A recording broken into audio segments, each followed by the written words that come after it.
Hi, thanks very much for joining me for another Marketing Monday. I hope your Monday is going as well as mine is. My name is Natalie Armstrong-Motin with Marketing Resolution. And for the past 2.5 decades, I've been helping mediators and arbitrators around the world to design, build, and promote their mediation and arbitration practices. I'm glad to have you here with me. We're going to talk today a little bit about one of the 5 main activities that I always mention we need to be using to promote our practices, and that is speaking. The other 4, of course, being writing, training, networking, and using social media. But today, it's all about speaking publicly, and how to use that activity to our best advantage to help us build and promote credibility, authority, and of course, always trust, because that's really what all of these activities are doing, is building the idea that a client or parties can trust us with their cases. So we've got coffee in hand. Let's get started. So building a mediation or an arbitration practice through speaking publicly, like I said, it's one of the 5 practice development activities that I always recommend. And I don't want you to get, clammy hands and your heart rate go up. I don't want that for you.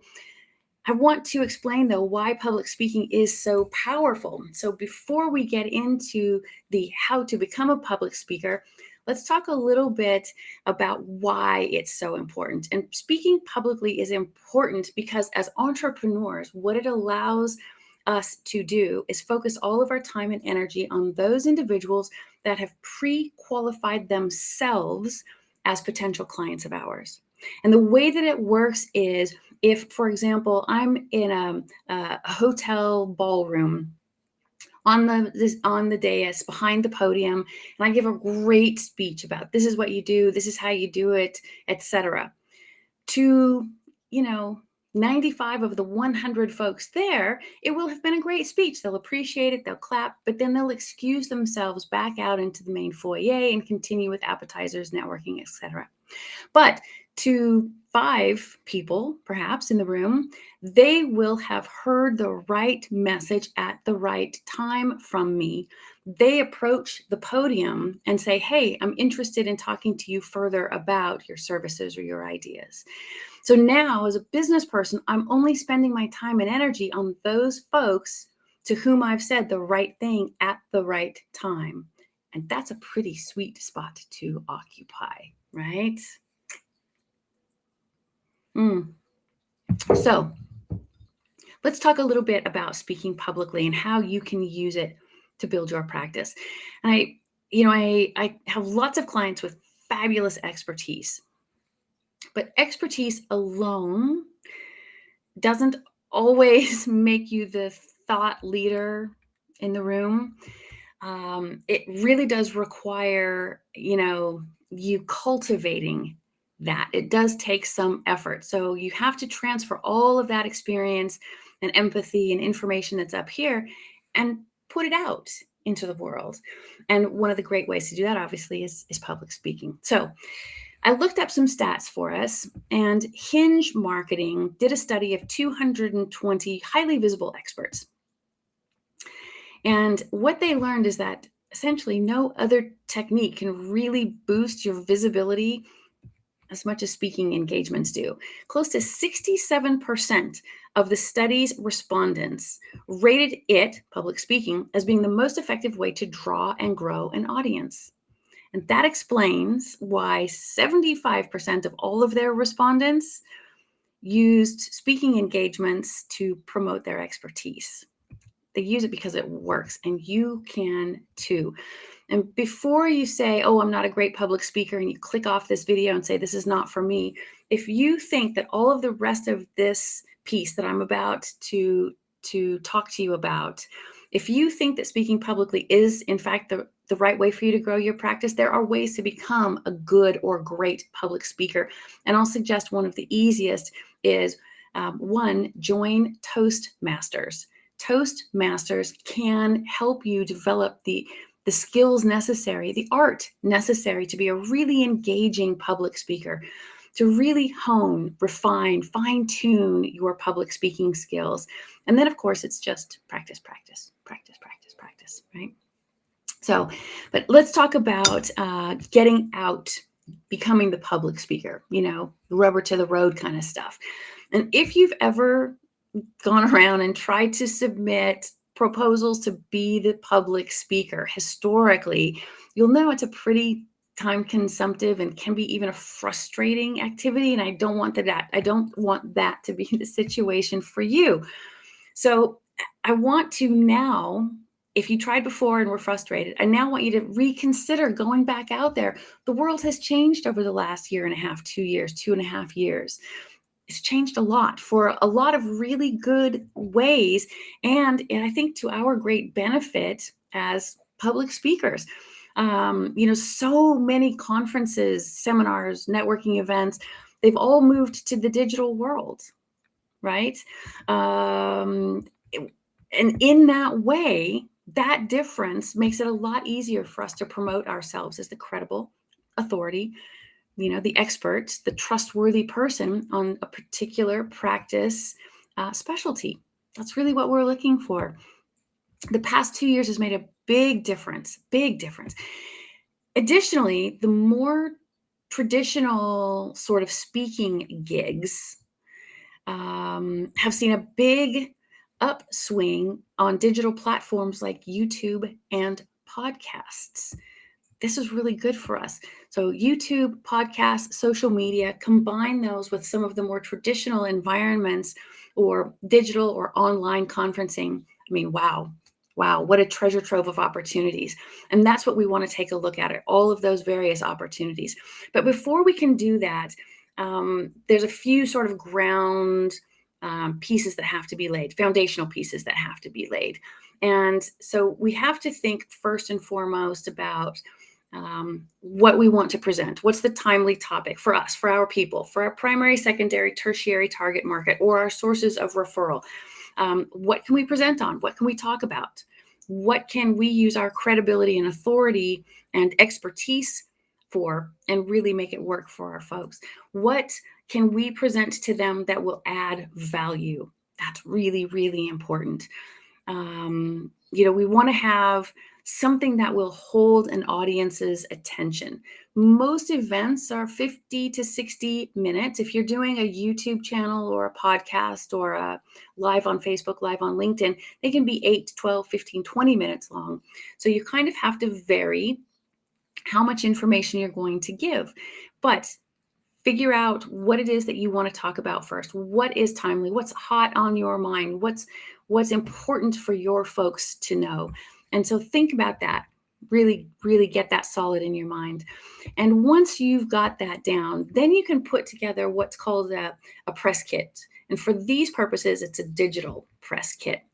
And a press kit is one of those things. It sounds sort of secretarial, but it's really, really important. And you want to be sure that you get this part right. A digital press kit is something that you need to have on your website. So if you give regular seminars on 5 various topics, they need to be available on your website so that you can send people there.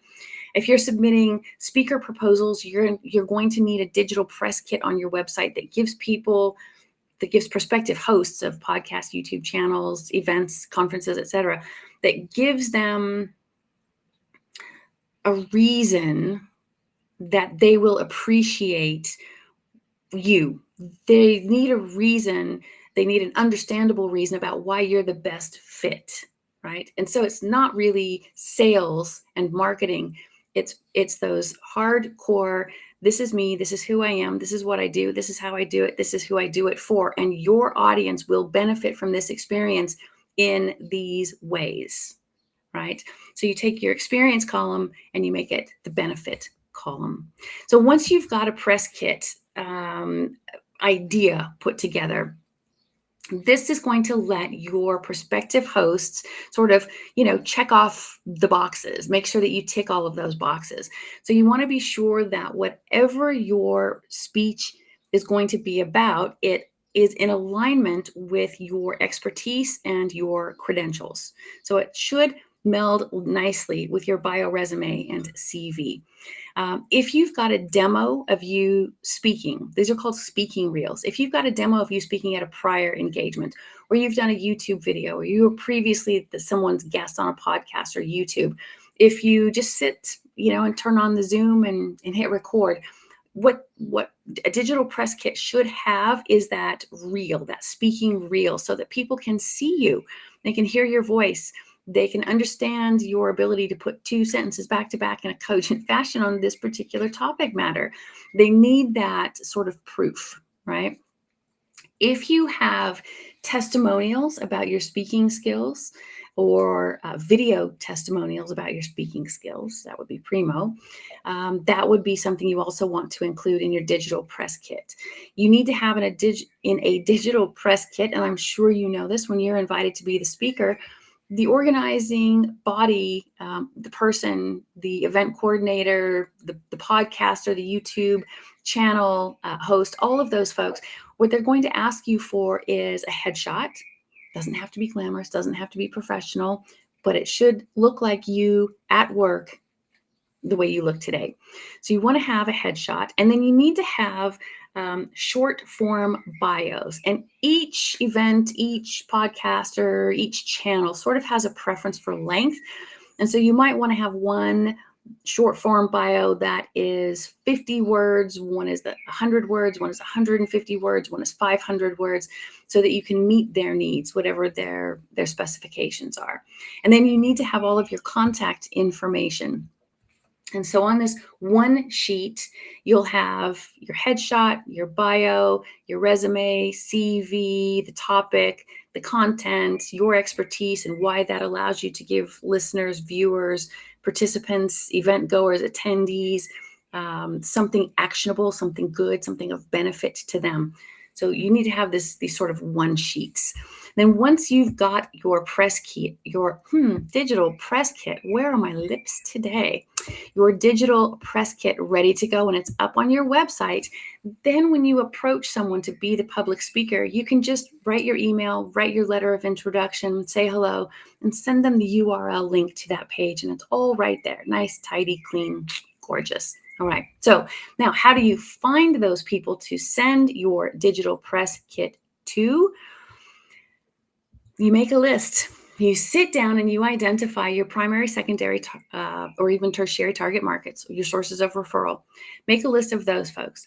And then you make a list of the organizations and associations to which they belong. Where do those people congregate?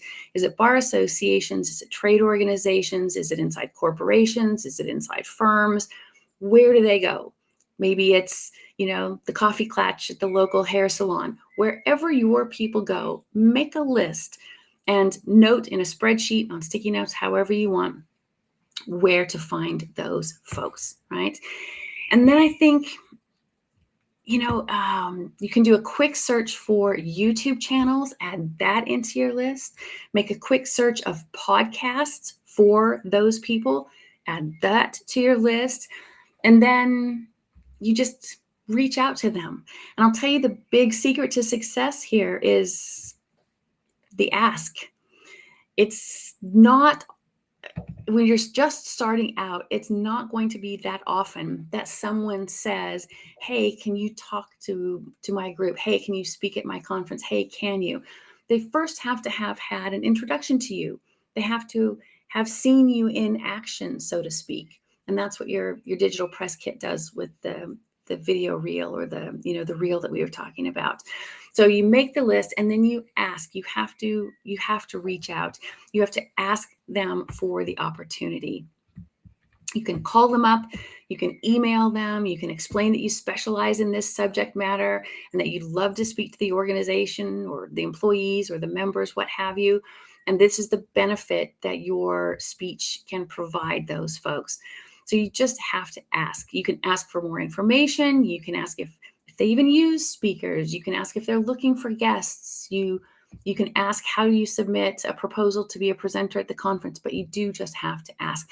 And the more you ask, the more positive answers you get. Pretty easy math. So when you ask, be sure that you have an offering in terms of your message. the offering needs to be something that they or their members or their colleagues really want and need, not something that is old-fashioned, out of date, or just sort of done to death. Make sure yours is different. It stands out. It really provides something of benefit, something of value. All right. Your presentation that you're going to send them, then once you've made the ask and they say, yes, we love you, please, send us your presentation information. The presentation is, your speech is, it's not a sales pitch. I don't know how else to say it. It's not a sales pitch. So as much as we use these opportunities to build and promote and do practice development, whatever you're providing, not a sales pitch. For you to be considered in the role of mediator or arbitrator on any of these cases, you have to remember that we get hired because people trust us. And when we try to sell something, we lose that trust. So your presentation really does need to demonstrate, not stipulate, how well you understand your audience's priorities. And you really can do no better than by delivering information that will solve a problem or an issue for them. So when you're thinking about topics for speaking engagements, give really careful thought to the event's participants' profiles, right? What are their issues? What are their priorities? What are their job titles? What level of experience do they have? Are they a really sophisticated consumer? Are they a fairly nascent consumer? Think about those psychographics as you're putting all of this together. Then 2, remember that in your speeches, people respond best to stories. What compelling story will you share? What actions can your audience take today? What research or what data underpins your speech and your insights and your thoughts and your ideas? And presentations that, by the way, are based on research prove to be far more popular than speeches without. So we want to include that information if we can. And then once you've chosen your topic, you've got your host or your event organizer and all set. Dates are scheduled, times are scheduled. And then you really want to be sure that in your presentation, you can answer what you think will be the most frequently asked questions. So you cover all of those points that you think are going to be most necessary in your speech. And then you want to be sure that you can sort of anticipate what people might question, what they might be concerned about when you're doing the wrap up. And, maybe give 3 to 5 takeaways if you can. So the other thing that we're going to need, in addition to that, is a way to make your audience understand that you care about them, sincerely, truly, that you care about them and the outcomes and their clients and their issues and their situations. But you also want to make them feel like they're sort of like they belong to a private group. They're insiders, right? Being a participant in your speech puts them on that inside circle, and making people feel that valued is an incredible gift. And so you want to see if you can't use that to your great advantage. And then, of course, the practical value of what you're offering. So it's not just what you are presenting, but it's how you present it. So we also need, when we're speaking and putting our proposals together, we need a catchy title. What makes a title catchy or memorable?